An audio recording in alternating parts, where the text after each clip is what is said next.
Okay. I'd like to add something on there. I'm on that railroad board, and when it comes to that type of negotiations, Councilor Ernie, we don't get the documentation. We're not included in that lingo. Right. We don't see nothing about it. So we're in the dark about it. What's going on? Right. And I just want to clarify for you too, that the document that you sign, if based on what your motion is now to go forward with how it's agendized, that signature would essentially be null and void because we wouldn't be, at this point, taking the opportunity to amend the bylaws to make the changes that they requested. Just want that to be clear. Should we amend first? Well, I'm not going to give, I mean, this is a political decision, right? I mean, it's legal either way. They're bylaws. It's basically a contract between the entities, right? So I just wanted you to understand that. Because your signature on behalf of that, meaning basically the city won't be taking up the issue on its behalf. Does that make sense? No, I'm not.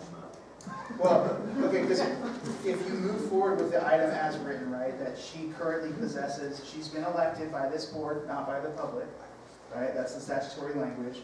That she has the authority, in my opinion, to appoint herself. I would ask her not to vote on her own behalf, right? In my opinion is that it's legal. They basically asked for, the foundation is asking for basically a favor. Like, before you do that, can we just clarify the language to make sure that everything's perfectly legitimate, right? Because I guess you could make an argument that when they drafted it initially, they potentially intended elected to mean elected by the populace, not elected within the meaning of the law, which was an election by this board or the council. So I just want you to understand that you signed on behalf of the foundation's part today, but the city doesn't have to take that up, and they aren't taking that up if they simply move forward with this item as agendized. Does that make sense? They're not, they asked to table this. I think your motion is to move forward as written, not to table. Yeah, move forward, because the paper I signed, you know, that blue line or red line, whatever it's called, they had a revised one. Stanko sent another one, they had it, Yeah. and it was spelled right out that Michelle would have the authority as mayor pro tem to nominate her. But that's not going to go into effect. I'm off So yeah, we could totally table it in that we would want to table it to the second meeting in November because I will not be here the first meeting in November. Will you be able to participate telephonically? I would, I'm on vacation and I would, but in discussions with the mayor, there was a possibility that there may be interviews for an attorney that meeting, or no, maybe that was premature. I think that got. Okay. So I could attend that telephonically, sure. Okay. Yeah. Okay. Yeah, that was the only reason why I had decided it might be prudent for me not to attend at all would be because of the attorney issue that I would have to. So both issues would be on the November 7th agenda if. That's what they're asking. If it's. That's what the foundation I'm gonna has. change them at the table. Okay. I'm getting hungry. I'll second that. Okay, we have a motion and a second. Call for the vote. All in favor? Any opposed? Sorry about that. Okay, back to you. Thank you. We'll move on to item 11, Council Member City Clerk Lee. Discussion for possible action, approval of the Municipal Utility Board and Ely City Council to participate in a special joint meeting in December 2019 with the White Pine County Board of Commissioners and White Pine County Water Advisory Committee for Robertson Nevada Mining Company's hydrology presentation. I will entertain a motion. Oh, did you go? So moved. Do I have a second? Second. Further discussion?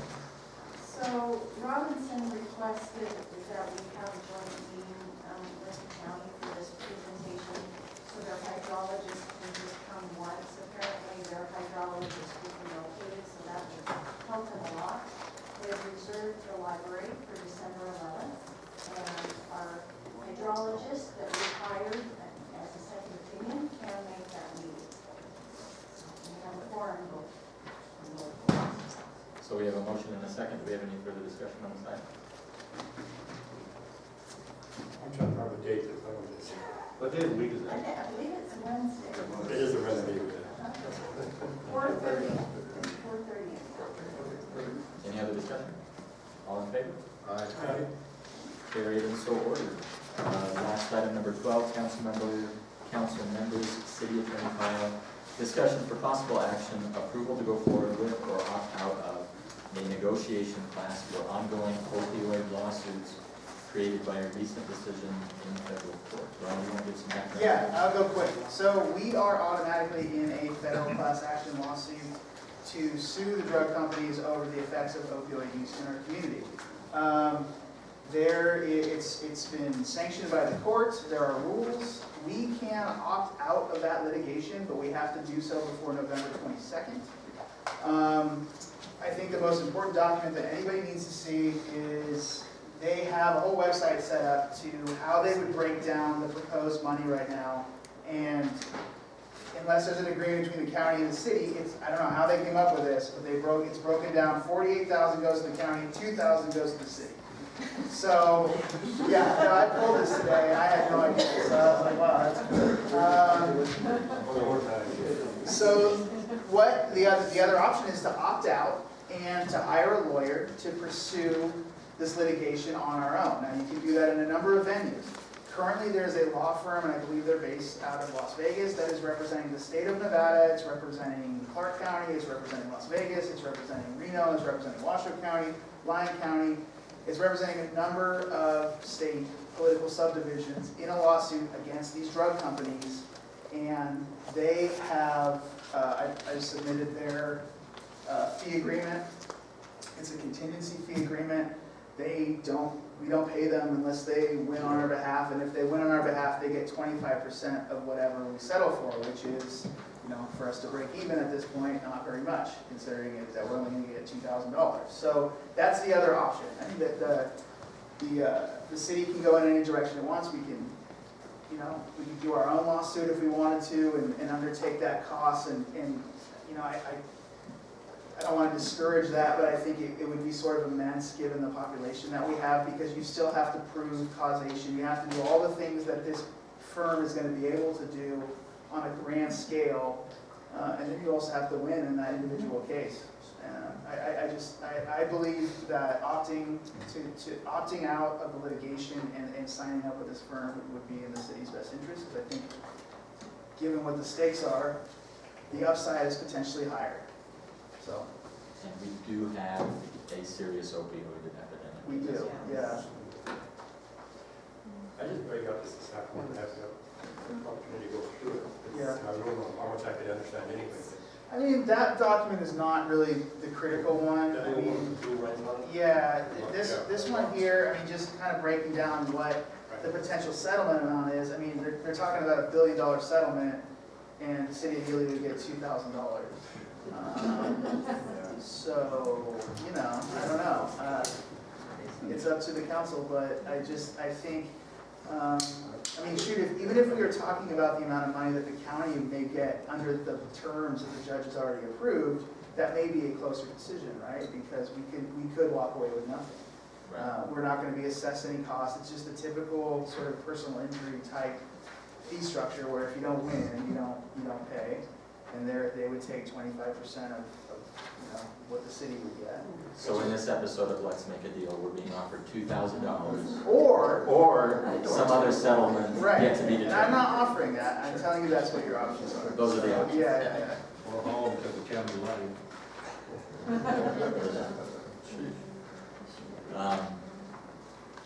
Okay, are there any other questions for the attorney on this? And do we have a motion on the table? I would move to go with Attorney Kyle's suggestion to opt out and deal with this other offer. Pursue that firm, and obviously any of that, signing up to a fee agreement, that's all going to come back before the board. But the opt out is time sensitive. So. Okay. Do we have a second on that motion? 48,000 against 2. I'll second. All right. I do think that it's a good idea. I think it makes our class action quote quite a bit smaller than a national class action suit. And we do have an epidemic here, and the funds that we could get would certainly help. If anybody's looked at the Washington Post map that they produced on this stuff nationwide, I mean, you can see Nevada and White County get quite a bit more than their fair share, where a lot of the nation's concerned. So. Is there any other discussion on this side? Is this the same firm that the county is going with as well? It is, yeah. Seeing no further discussion, I'll call for the vote. All in favor? Aye. Any opposed? Carried and so ordered. With that, we'll move on to public comment. Public comment, please state your name. You will have 3 minutes. My name is Randy Larson, Mr. Mayor, City Councilman.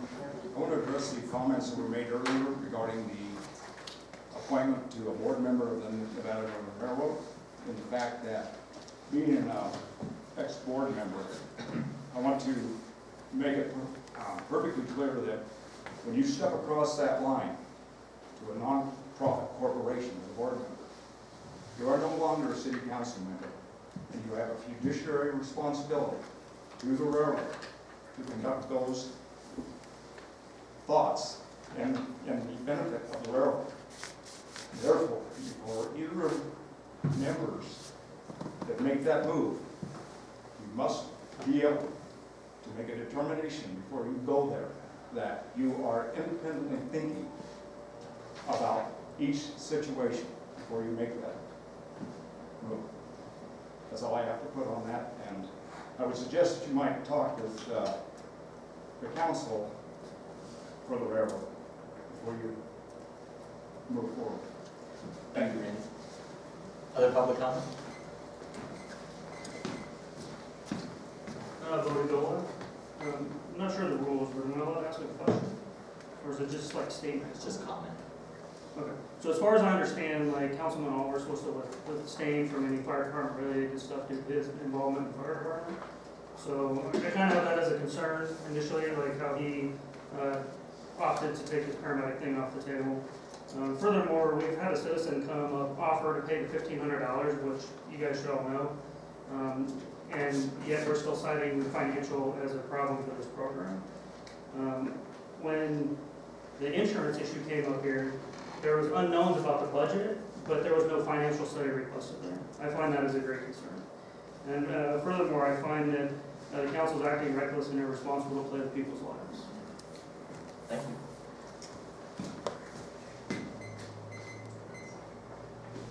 I just got a couple of things. You have 3 minutes, Rocky. I'm wondering why we didn't have a cab company or Uber or something. And then, the Clarksville thing. Make sure you state your name. Rocky Pastorino. Thank you. I used to live here. I was born here in '56. My dad was born here in 1911. My grandpa came here in 1873. Aside from that, I didn't have a whole lot. I was wondering, donations for grants and stuff. We've got about $125,000 a year for grants for White Pine County and Eureka County. I need to know, I don't know what to say first here. How about a homeless shelter? Have you guys thought about a homeless shelter? And we'll talk about it all later. But I need to know how big of a casino I can build here in Washington County, or in White Pine County, because I see they're all about 90 or 100 rooms.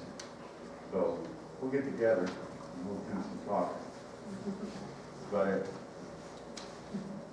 Thank you, Rocky. Other public comment?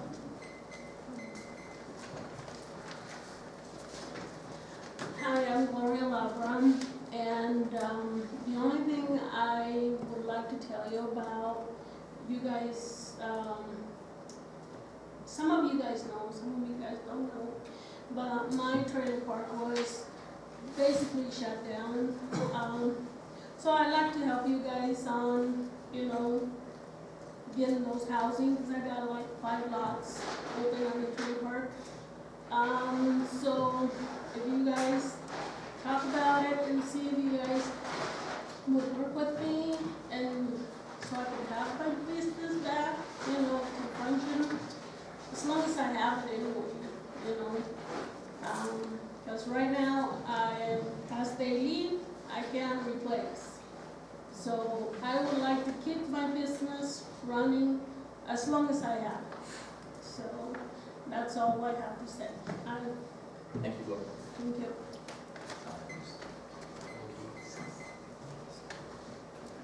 Other public comment? KLM has something. Read my letter to the editor. Read it. When?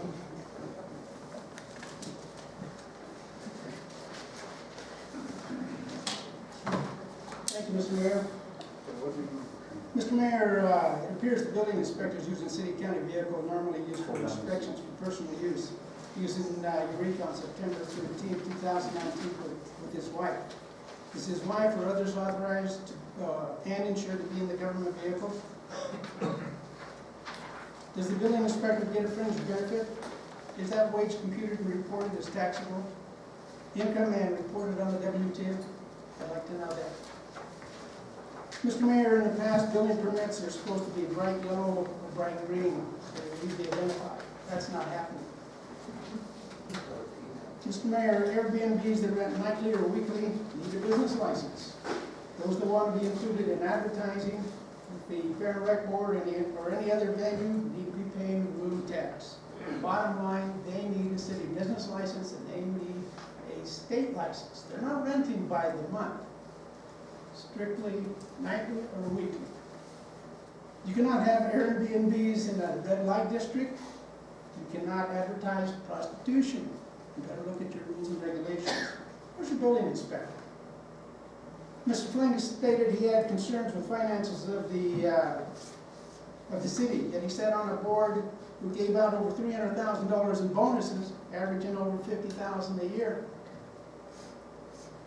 Where's that money? What benefit? The railroad, Mr. Mayor, needs to be brought back under the city auspices. They do not operate under the Nevada Open Meeting Law. They spend hundreds of thousands of dollars of taxpayers' money, no accountability. Taxpayer has no idea how it's spent. We hear the rosy part, but that is it. They need to come back under, if they're going to spend the taxpayers' dollars, period. Mr. Mayor, you need to include empty lots in the so-called housing crisis. Your building inspector is causing some of the dilemma. Get rid of your problem. Mr. Mayor, at the last meeting I reported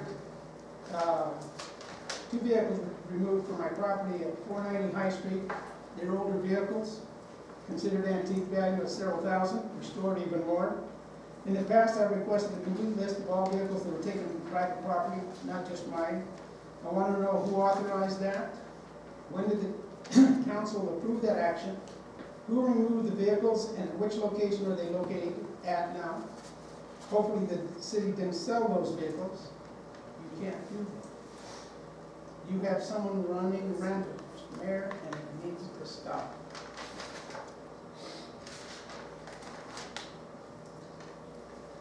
Mr. Mayor, I've yet to be reimbursed.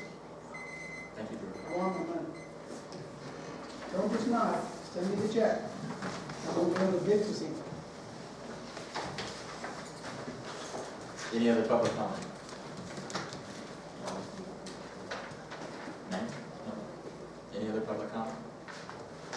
Seeing none, we'll close public comment and move to item 10, adjournment. Do I have a motion for adjournment? Second? All in favor? All right. Any opposed? Carried so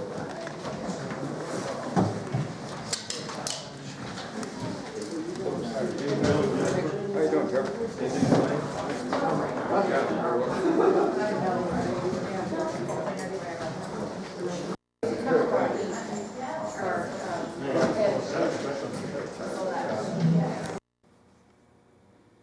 This has been a Georgetown production. George Chachis reporting.